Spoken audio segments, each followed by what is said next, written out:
Hello everyone, I am Nidhi Agrawal and welcome back to my new YouTube channel that is Nidhi Ma'am Classes. So last video में मैंने आपको start करवाया था class 8 की book है NCERT की algebraic expression and identities chapter का नाम है। एक्सरसाइज हम लोग सॉल्व कर रहे हैं 9.5 जो जस्ट अब कंप्लीट होने वाली है, लेकिन आप कुछ सम्स अभी रह गए हैं तो देखिए कैसे सॉल्व करना है उन सम्स को। यहाँ पर मैंने नोट किया एक सम है 297 इंटू 303। ये इस तरीके का सम है। फॉर्मूला हमें याद होगा ए प्लस बी, ए माइनस बी को हम लोग कैसे लिख सकते हैं, ए स्क्वायर माइनस बी स्क्वायर। अब यहाँ पर आप देख रहे हो ये ए प्लस बी की फॉर्म में तो है ही नहीं और ए माइनस बी की फॉर्म में भी नहीं है, तो हमें इसको कन्वर्ट करना पड़ेगा। तो हम लोग कैसे सोचते हैं, देखिए 297 और 303 है, तो 297 के नियरेस्ट जीरोज वाला डिजिट कौन सा आएगा, 300 आएगा 297 के जस्ट बाद। तो हम लोग ने क्या ब्रेक किया, 297 को 300। अब 300 में से कितना माइनस कर देगी, 297 आ जाएगा, 3 माइनस कर देंगे।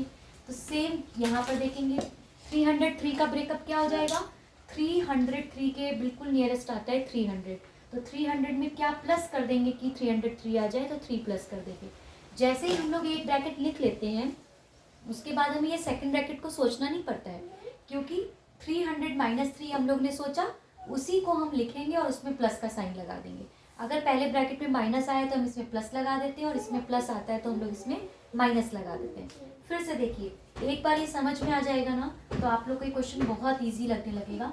कैसे सोचते हैं ध्यान दीजिए, 297 को हमने ब्रेक किया, 297 के नियरेस्ट क्या आता है 300। ओके, 300 में से क्या माइनस कर दे, 297 आ जाएगा, 300 माइनस 3। अब इस डिजिट के लिए सोचना नहीं है, आपको क्या करना है, ये जो डिजिट्स लिखी हैं इन्हीं को यहाँ पर नोट करना है, और अगर यहाँ पर माइनस है तो यहाँ पर किसका साइन लगा देंगे, प्लस का। अब आप इसको बस क्रॉस चेक करोगे कि 300 में 3 प्लस करेंगे तो क्या आ जाएगा, 303। तो देखा आपने, तो ये फॉर्म किसका बन गया, ये हो गया ए माइनस बी और ये हो गया ए प्लस बी। तो जब A minus B A plus B लिखा होता है तो हम उसको क्या लिख सकते हैं, ए का स्क्वायर। तो ये फर्स्ट डिजिट हमारी ए हो गई, दैट इज 300 का स्क्वायर, और माइनस का साइन होता है हमारे फॉर्मूले में बीच में, और फिर बी का होल स्क्वायर मतलब सेकेंड डिजिट। अब इन दोनों को सॉल्व करना है, तो 300 का स्क्वायर करने के लिए ऐसे रफ में नहीं करेंगे कि 0 0 0 फिर 0 फिर ऐसे करके इतना लंबा सॉल्व नहीं करेंगे। इसको कैसे इजी करते हैं, जो फर्स्ट डिजिट है उसका स्क्वायर करेंगे, 3 का स्क्वायर कितना हो जाएगा 9। अब ब्रैकेट के अंदर जितने जीरो दिए होंगे उसका हम डबल कर देंगे, उसको 2 टाइम्स लिख देंगे। अगर 2 0 दिए तो उसका डबल कितना हो जाएगा 4 0। ओके, अगर यहाँ पे लिखा होता 3000 उसका स्क्वायर करना है तो 3 का स्क्वायर तो 9 हो गया, ब्रैकेट में कितने जीरोस लिखे 3 0, 3 का डबल क्या होगा 3 इंटू 2 6, तो दैट मीन्स हम लोग यहाँ पे कितने जीरोस लगा देते 6 0। उसके बाद 3 का स्क्वायर किया 9 आ गया। अब बस आपको इन दोनों डिजिट्स को क्या करना है, यहाँ पर सब्ट्रैक्ट करना है, तो वो भी सिंपल, सब लोग लिखिए कितने जीरो थे, 4 जीरोस थे और उसमें से 9 को सब्ट्रैक्ट कर दिया। यहाँ से कैरी लेते जाइए और यहाँ पे सब्ट्रैक्ट करते जाइए, तो आप देखोगे कि इस तरीके से आपका आंसर यहाँ पर आ जाएगा। नेक्स्ट क्वेश्चन करते हैं। नेक्स्ट क्वेश्चन में लिखा है 10.5 और 9.5। अब ये डेसिमल वाले सम्स आ गए, इनको भी हमें यहाँ पर ऐसे ब्रेक करना है, ठीक है। तो मैं आपको दोनों मेथड समझाती हूँ जो आपको इजी लगे। 10.5 तो हम लोग क्या देखेंगे, डेसिमल के जस्ट पहले क्या डिजिट है 10, तो दैट मीन्स 10 में हम लोग 0.5 लाने के लिए क्या करेंगे, 10 प्लस 0.5 कर देंगे तो 10.5 हो जाएगा, ठीक है। अब इसी को हम सेकंड ब्रैकेट में लिखेंगे और यहाँ पर प्लस का साइन था तो यहाँ पर क्या लगा देंगे बीच में, माइनस का साइन, हो गया।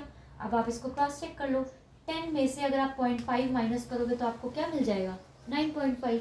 फिर क्या करेंगे, फर्स्ट डिजिट का स्क्वायर, फॉर्मूला हो गया ना ए प्लस बी ए माइनस बी, तो ए का स्क्वायर माइनस बी का स्क्वायर। अभी 10 का स्क्वायर कितना होता है 100 और 0.5 का स्क्वायर कितना होता है, तो 5 5 जा क्या हो गया 25। अगर आपको 0.5 का स्क्वायर करना है तो मतलब उसको आपको 2 बार लिखना पड़ेगा 0.5, तो मीन्स टोटल 2 डिजिट्स हो गई जिनके बाद हमें डेसिमल लगाना है। तो 1 2 और यहाँ पे डेसिमल लगाया, डेसिमल के पहले कोई डिजिट नहीं है तो हम लोग 0.0 लगा सकते हैं। तो अब ये आ गया 100 माइनस 0.25। अभी आपको 100 में से क्या माइनस करना है, 0.25 माइनस करना है।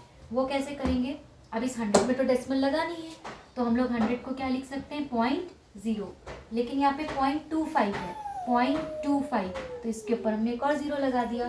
तो डेसिमल के बाद जितने डिजिट होते हैं ना, हम उतने डिजिट्स डेसिमल के बाद हम उतने जीरोस यहाँ पर लगा सकते हैं। अगर यहाँ पे 3 डिजिट होते हैं 0.258 होता तो हम अपने आप से यहाँ पर एक और 0 पुट कर देते हैं। अभी यहाँ पे टू डिजिट है तो हमने डेसिमल के बाद 2 0 लगाए। अब इनको हम माइनस कर देंगे।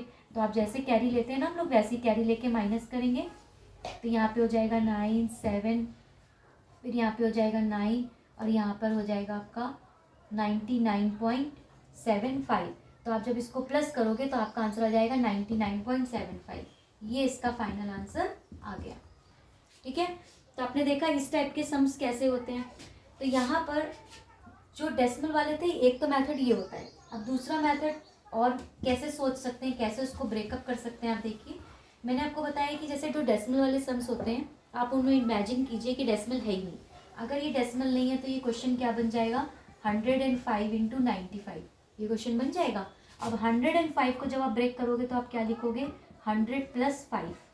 ओके, 100 + 5 105 होता है, और 100 - 5 क्या हो जाएगा, 95। इतना हमने कर लिया। अब हम देखेंगे कि हमारे क्वेश्चन में डेसिमल कहाँ पे लगा था, राइट साइड से एक डिजिट के बाद, यहाँ पर भी राइट साइड से एक डिजिट के बाद। तो हमारे जो भी आंसर्स आए हैं चारों, उनमें सब में हम एक डिजिट के बाद डेसिमल लगा देंगे। तो 5 एक डिजिट के बाद, यहाँ पर एक डिजिट के बाद, यहाँ पर भी एक डिजिट के बाद, और यहाँ पर भी एक डिजिट के बाद। अब आप देखिए पॉइंट के बाद 0 की कोई वैल्यू नहीं होती, तो पॉइंट भी हट गया, 0 भी हट गया, तो ये क्या बचा, 10। ये हो गया 0.5 को हम लोग क्या लिख सकते हैं, 0.5। यहाँ पर भी पॉइंट के बाद 0 की कोई वैल्यू नहीं, तो ये भी हो गया 10, और यहाँ पर भी हम इसको लिख सकते हैं 0.5। तो देखिए फिर से वही वाला ब्रेकअप हो जाएगा, 10 + 0.5 और 10 - 0.5। अब फिर से हम वही करेंगे, 10 का स्क्वायर माइनस 0.5 का स्क्वायर। बाकी मेथड वही है, सिर्फ ये वाले स्टेप में आप कैसे सोचना है, या तो आप विदाउट डेसिमल सोच के फिर डेसिमल लगा दीजिए, या फिर आप डेसिमल के साथ सोचिए। ओके, ये क्वेश्चन हो गया। अब नेक्स्ट टाइप का ये क्वेश्चन, ये नहीं, ये वाला मैं आपको बताने जा रही हूँ। ये है 51 का स्क्वायर माइनस 49 का स्क्वायर। ये क्वेश्चन दिया हुआ था। अभी इसको कैसे सॉल्व करना है, देखिए ये है a² - b², a² - b²। हम लोग उसको क्या लिख सकते हैं, अपोजिट, एक बार प्लस और एक बार माइनस। तो दोनों डिजिट्स को हमने लिया, a + b और a - b। इन दोनों ब्रैकेट के बीच में कोई साइन नहीं है, तो मतलब ये मल्टीप्लिकेशन का साइन होता है। अब इनको प्लस करोगे आप, तो ये आपका आ जाएगा 100। ठीक है, यहाँ पर आप प्लस करोगे माइनस करोगे इस ब्रैकेट में, तो आपका आ जाएगा यहाँ पर 2।